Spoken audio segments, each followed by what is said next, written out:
벤처는 다른 길을 가는 거예요. 우리 스타크래프트 하면 검은색이잖아. 이쪽 길은 내가 계속 가봐가지고 여기 가면은 미네랄이 얼마나 있고 가스가 얼마나 내가 어떻게 될지 모르지만 나는 이 길로 한번 가볼게라고 갈 수 있는 사람이 저는 혁신을 하는 사람이고 벤처기업가라고 생각을 하는데, 이제 이런 쪽으로 돈이 과연 들어오느냐 쉽게, 이게 이제 사실 굉장히 다른 문제. 어려워요 솔직히. 그 이유 중 하나는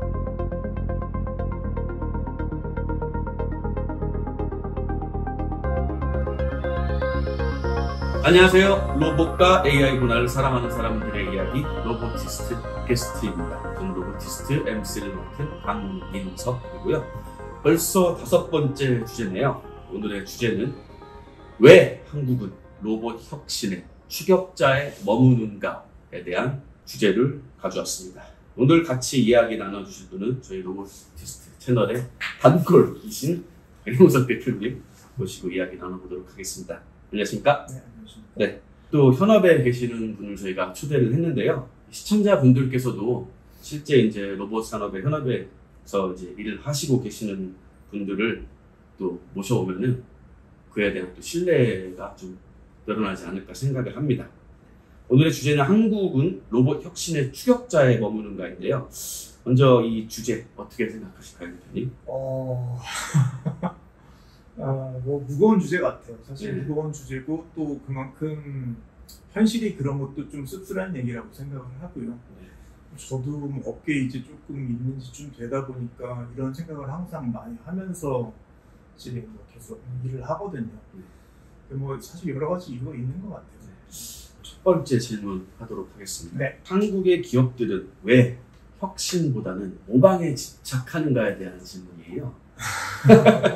뭐 개인적으로는 저는 뭐 사실 대기업을 다녀보거나 그러지는 않았어요. 네. 저는 처음에 이제 일을 시작할 때도 한국에서 이제 로봇 쪽 인공지능 소프트웨어를 하는 작은 회사에서 일을 했었고, 사실 오히려 작은 회사들이 더 혁신을 하는 것 같아요. 맞습니다. 오히려 더 그런 것 같고, 제가 뭐 대기업을 잘은 모르지만 뭐 꼭 회사만의 문제는 아니라고 생각을 하고요.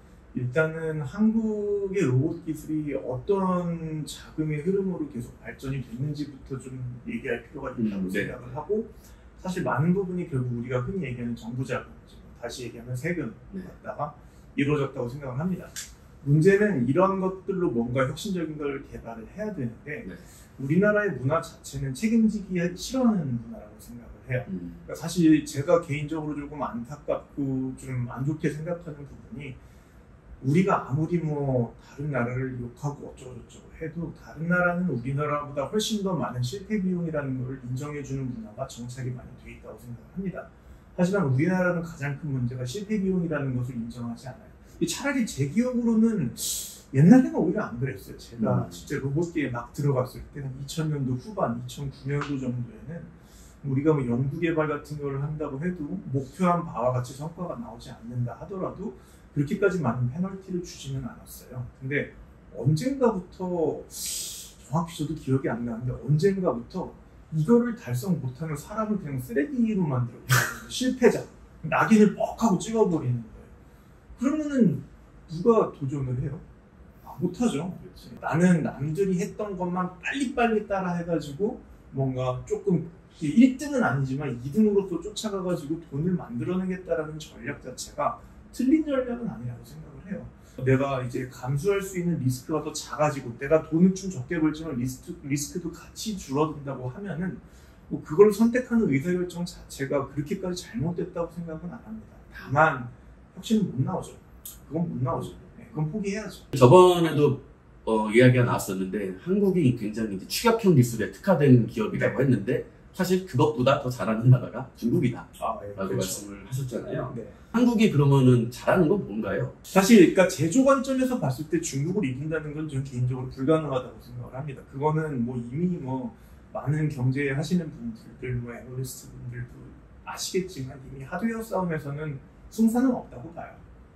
그러면은 우리가 이길 수 있는 건 결국은 하드웨어 외적인 건데, 그렇다고 또 소프트웨어만 놓고 봤을 때 그럼 미국이 이길 수 있어라고 질문하면 사실 또 똑같은 결과가 나와요. 그럼 한국이 기술적인 관점에서 미국이랑 중국 극단적인 이제 양쪽 뭐 하드웨어랑 소프트웨어랑 놓고 봤을 때 거기서 살아남는 방법은 하나의 대답밖에 안 떠올라요. 그냥 어플리케이션을 빨리빨리 잘 만들어가지고 시장을 선점하는 방법. 저는 이게 가격 경쟁을 하면 어차피 지고요. 그다음에 정말 초고 난이도 기술 경쟁을 해도 어차피 사실 미국을 이긴다는 건 쉬운 일이 아니거든요. 그럼 그 관점에서 봤을 때 우리가 잘하는 빨리빨리 어플리케이션을 만들어가지고 사용자들, 고객들이 공감할 수 있는 부분으로 한국산 제품이 K-팝처럼 시장을 점유하는 방법이 저는 그나마 가장 가능성이 있을 것 같아요. 네, 다른 질문으로 넘어가겠습니다. 한국의 그 혁신이란 단어와 같이 또 항상 따라다니는 단어가 창의라고 하거든요. 크리에이티브. 네. 혁신과 창의성을 가로막는 그런 한국에서 가장 가로막는 큰 장애물이 이제 뭐라고 생각하세요? 역시 그 책임지기 싫어하는 문화. 그러니까 이게 제가 보면 한국 분들이 확실히 그런 게 있어요. 이제 물론 다 그렇지는 않아요. 절대 100%라는 건 어차피 확률적으로 쉽지 않은 건데 그런 게 있는 것 같아요. 좀 책임에 대해서 좀 두려워하고 그냥 좋게 가자. 그러니까 우리 그냥 좋은 게 좋은 거야 문화? 약간 좀 이런 게 또 한국스럽다고 하지 않습니까? 보수적인 투자 문화도 좀 영향이 좀 있다고 생각이 들거든요. 제가 투자를 사실 뭐 2017년부터 처음 진짜 아무것도 모르고 그냥 투자해주세요라고 그냥 막 전화를 걸어서 사실 그런 게 있어요. 우리나라 투자는 어디다 투자를 할까? 물론 이것도 투자 이제 하우스라고 하는데 투자 하우스마다 다 각양각색이에요. 굉장히 각양각색인데 저희는 사실 뭐 아시겠지만 처음에 감속기 문제 때문에 투자를 받았었죠. 저는 물론 혁신을 추구했어요. 다만 그때랑 지금이랑 조금 차이점이 감속기 같은 경우는 이미 일본이 뭐 50년 동안 세계를 선점하고 있었고 가뜩이나 그 당시에 막 규제 리스트 건다고 하니까 감속기 수출 안 해. 그럼 로봇 못 만들어랑 같은 얘기였거든요, 사실은. 그런 상황에서 우리가 뭐 이거를 조금 혁신적인 아이디어로 새로운 걸 만들어 보겠습니다. 이런 거였는데 그러니까 약간 저희도 추격자죠. 사실은 이 있는 시장을 추격하는 거에 대해서 투자를 받았었죠. 근데 지금 이제 저희가 하려고 하는 조금 더 혁신적인 부분은 사실 있는 시장조차도 아니라 이렇게 가야 되니까 우리가 시장을 이런 방식으로 리드하겠습니다에 대한 약간 그런 부분이에요. 이 부분은 제가 조금 만나보면은 오히려 한국에서는 공감대를 얻는 게 쉽지 않았어요. 굉장히 어렵더라고요. 네가 뭐 어때? 한국이 과연 그걸 할 수 있을까? 회사도 조그만데 이걸 할 수 있어? 조금 더 나가면 너 학교 어디 나왔어? 좀 그렇더라고요. 오히려 미국 같은 경우는 이제 뭐 대표적으로 이제 혁신이라고 하는 아이콘적인 회사가 있죠. 애플, 테슬라 같은 회사들은 굉장히 그런 것들을 또 높게 산다고 해요. 네. 이 사람들의 정말로 학벌이나 그런 것들도 아니고 추격하는 그런 기술도 아니고 얘네 뭔가 새로운 것을 하는지 뭔가 새로운 게 있는지 그 관점에서 굉장히 높게 본다고 하더라고요. 그런 투자자들이 한국보다는 훨씬 많다고 저는 들었습니다. 좀 이런 문제 때문에 좌절감을 많이 느꼈어요. 계속 생각을 하다 보니까 그러니까 저랑 공감하지 않는 사람이 있다는 거는 저랑 공감하는 사람도 어딘가에 있다고 믿어요. 다만 그게 한국보다는 다른 나라에 많을 수는 있다고 생각을 하거든요. 그래서 지금은 이제 뭐 아시겠지만 이제 일본을 비롯해가지고 유럽도 가고 미국도 가고 이제 다 가지 않습니까? 그래서 더 많은 국가들의 사람을 온라인이든 오프라인이든 만나면서 제 생각을 계속 얘기를 하고 있어요. 그러면은 모르잖아요. 또 공감해주는 사람이 없을 수는 없거든요. 확률적으로 그건 불가능해요. 그래서 좀 그런 일을 많이 하고 있습니다. 로봇을 꿈꾸는 젊은 스타트업들이 있는데 그들은 그러면 어떤 식으로 그러면 투자를 받는 게 지금 적합하다고 생각하시는지? 지금 솔직히 어렵습니다. 이게 뭐 아시는 분들은 아시겠지만 이미 투자 수정이 거의 죽었다고 표현을 하는데 너무 안 좋아요. 뭐 다른 분들 다 똑같은 얘기 하실 거예요. 좋지 않아요.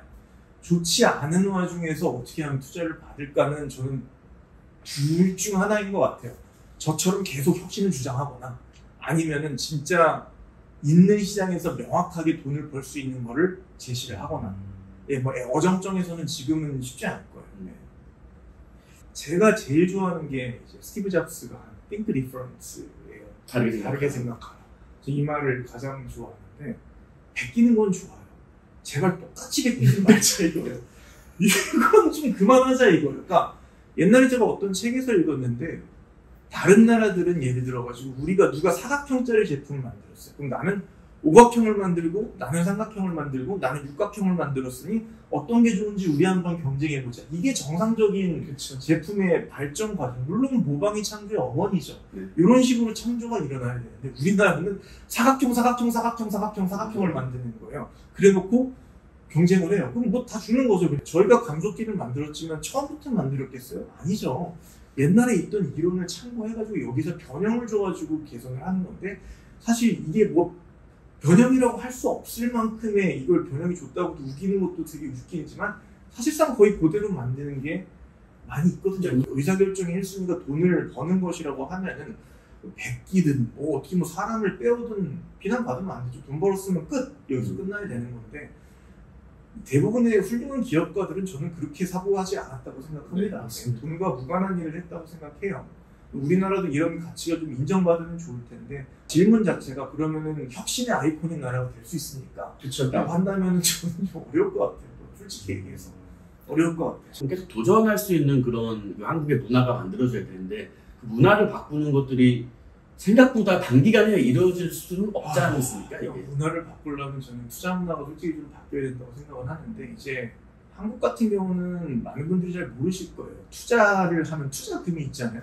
투자금은 어디서 나올까? 되게 쉽게 얘기하면 세금입니다. 그러니까 돈을 많이 번 부자들이 투자를 하는 것도 물론 없지는 않아요. 있지만 사실 이러한 혁신을 주도하는 기업들에 대한 투자는 거의 대부분 세금으로 이루어지는 것을 일반 분들이 좀 일단 아셨으면 좋겠고, 제가 생각하는 혁신은 이거예요. 우리가 바다에서 그냥 가고 있어요.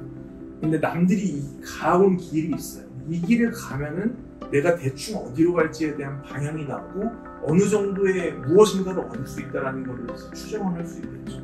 저는 이거는 벤처가 아니라고 생각해요. 벤처는 다른 길을 가는 거예요. 우리 스타크래프트 하면 검은색이잖아요. 저는 검은색인데 이쪽 길은 내가 계속 가봐가지고 여기 가면은 미네랄이 얼마나 있고 가스가 얼마나 있잖아. 내가 어떻게 될지 모르지만 나는 이 길로 한번 가볼게라고 갈 수 있는 사람이 저는 혁신을 하는 사람이고 벤처기업가라고 생각을 하는데, 이제 이런 쪽으로 돈이 과연 들어오느냐 쉽게, 이게 사실 굉장히 다른 문제. 이게 어려워요. 솔직히 그건 어렵고, 그 이유 중 하나는